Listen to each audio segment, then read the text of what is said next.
Inserting documents using create. Mongoose has a nice function called create, which lets you insert a document and returns the newly created document back. The MongoDB standard functions insert and insert1 do not offer this option, so we'll be using this function for inserting new documents into our database. Let's take a look at the simple syntax here. It's very simple, model.create, and you pass in the object to be inserted, and that's all you have to do, and it returns the new document. Here you can compare the similar syntax between MongoDB and SQL Server. Again, feel free to pause the video to look at the similarities and differences. But let's head over to Visual Studio Code and implement this very simple operation. Okay, so I'm going to go to the backend and the API under the controllers and the main controller. And we are going to work on the create here. One thing I just remember, when we add data, notice we took out the ID at the ID. We don't care about this ID anymore, right?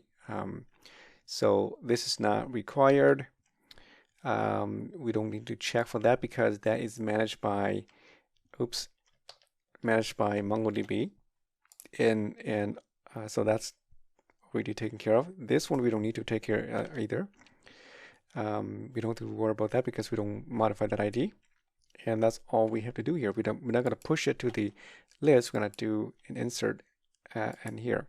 So with the ID stuff here, make the ID unique, right? So it's by default, the ID is unique.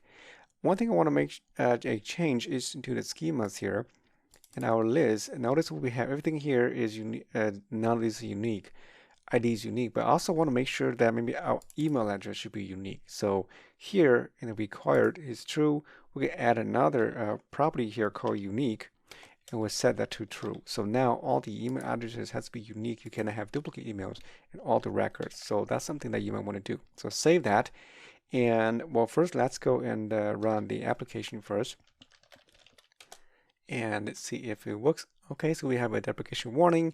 Collection dash ensure index is deprecated. Use create indexes instead. Now this is a little bit tricky here. So if you go back to the DB where we made the connection right here, we added the two. Let me close this. We added the two options here, and so you can follow the same idea here. So the third parameter here will be create indexes.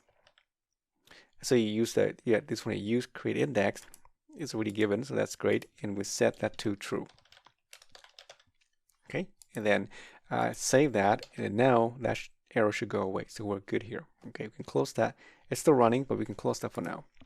We close that, and now our email should be unique now. And I should have tested first, but if you go to like the Mondo Compass, and if I did not refresh the page yet, so let's see if this still works. This is still the old setting. If I try to replicate that, clone that, and hit insert, yeah, it's already effective. You notice that the email is duplicated, right? So you cannot have the email address because it's no longer valid. So we have that constraint added in already. So that's good to go. Okay. All right. So we can close this now. And then now our main feature. So let's go and do the part here. Again, I'm going to try put the try catch here. You can do for all of them. And right down here at the right end, we're going to do the catch. And error. And we're going to pass that to the handle error. We're going to pass in the res and the error message. Okay. All right. And then, you know what? This is in the wrong place. This function here should be at the top. So let's move that all the way, copy that, and then we'll paste it right above here where all these functions are. We'll have to clean up these later, but we'll put it right here. Okay, so that should go way up there for that function. All right, so we got that. And then here, we're going to use the provider.create function. And then we are then going to put all the things in there. So the provider list is empty. This you don't have to concern about. We can turn that off. And so we need just this one. Okay. Gotta move that inside here. And also, no, actually outside. Yeah, outside. Let's move this down there. Move down here. Right down here. Okay, so this part needs to go inside the create, but that's incorrect. If we do that, it's just that forget about the promise. Okay, and then the catch error here. The error, they handle the error. Okay, so now we can move these two lines inside here. And we'll put a semicolon here and right click to format document to make it nice. And just do some little fixes here up and we should be good. Now inside the create, we just pass in this provider object, right? That's all we do. This is coming from the request body. When we pass that from, a remote site or from the Postman, right? It's already in come in that same shape, same format. Otherwise, it will reject that whole document. So we put that inside here, and the create. We pass it in there, add it. If it's successful, then we don't want to return the same data back because it may not work right, may not be correct. We want to see the actual data coming back from the database, and that's returned to the result here. So we pass the result to wherever it was sent. And instead of 200 the code, I think the insert would be a 201 instead. Let's change that.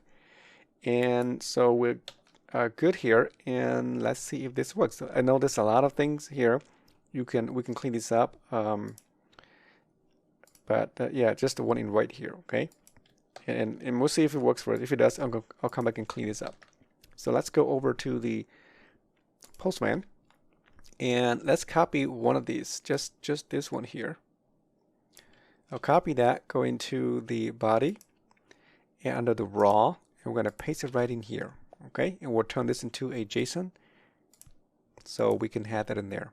All right, so just to make sure it works, we can do the get first to make sure it still works.